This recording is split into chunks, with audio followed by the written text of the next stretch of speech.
In this brief animation of the first part of the simulation debriefing, we will see the team discussing a 9-month-old infant who was brought into the ED for seizures by EMS and mom after being picked up from a stay at the babysitter's house and found to have multi-system trauma secondary to physical abuse. Okay folks, thank you for participating in this simulation exercise. We're going to spend the next 20 minutes debriefing in order to reach our goals of improving how we work together and care for patients. But I just want to remind all of you about the ground rules of simulation. First off, I know you're here because you come to work wanting to help people and do your best.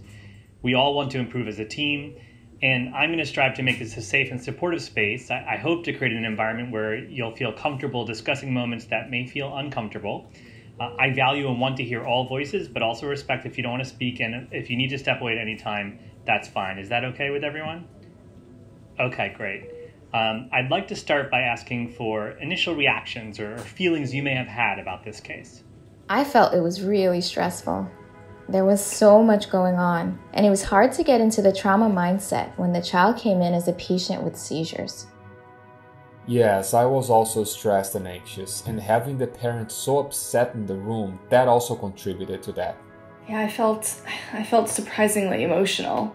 Even though it's just a simulation, it definitely felt real. Wow, thank you for sharing. It sounds like there are a lot of strong emotions in the room with this case. We're going to explore that a little more later on. But first off, Dr. A, since you were team leader, can you please provide just a brief medical summary of the case for the team? Sure. So this was a 9-month-old infant brought in by EMS due to a brief seizure at home after his mother picked him up from the babysitter's house. The primary survey revealed concern for multi-system non-accidental trauma, including abusive head injury. Trauma major was called and ATLS protocol followed to stabilize him. Great, thanks. So was everybody else on the same page regarding the case or anything to add? Yeah, I mean, the team leader's summary and specifically her saying, concern for multi-system non-accidental trauma really helped me get there. Now, I want to come back to Nurse S. You mentioned feeling very emotional with this case. So I'd like to unpack that a little bit more. Can you tell us more about what you meant?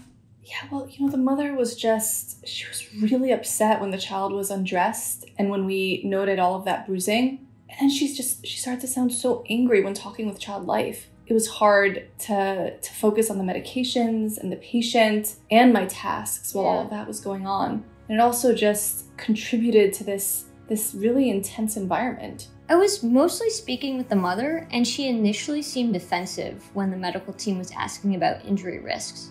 Once it became clear how sick the child was, she was feeling very guilty and upset.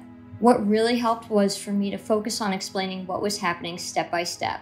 That also allowed us to take a few steps back in the trauma bay and really give the team more room to work. It struck me that this was a team of predominantly white providers talking to a family of color about a suspected diagnosis of abuse. And I thought that your use of direct and neutral language to describe your medical concerns helped build trust from the patient's mother, and that you were not necessarily accusing her of doing this. But I'm curious how everyone else experienced this dynamic, especially our mother. I really want to thank you for bringing this up. As a parent in real life and having played the parent role here, I do also feel that discomfort. The Black community has good reason historically to mistrust the medical system. It's pretty easy to feel judgment, blame, or prejudice in this scenario. I do agree with the child life specialist that what helps in this scenario is hearing explanations in a non-judgmental tone, but one that also doesn't beat around the bush. I think the doctor said something like, your child has multiple life-threatening injuries and we're stabilizing him. We're concerned that somebody hurt him. That was really direct and useful. Aside from questions of racism and prejudice, there's also a really big power dynamic here. 10 doctors and nurses holding the fate of your child in their hands. Having the objective step-by-step explanations, I think really does help build trust in the face of that.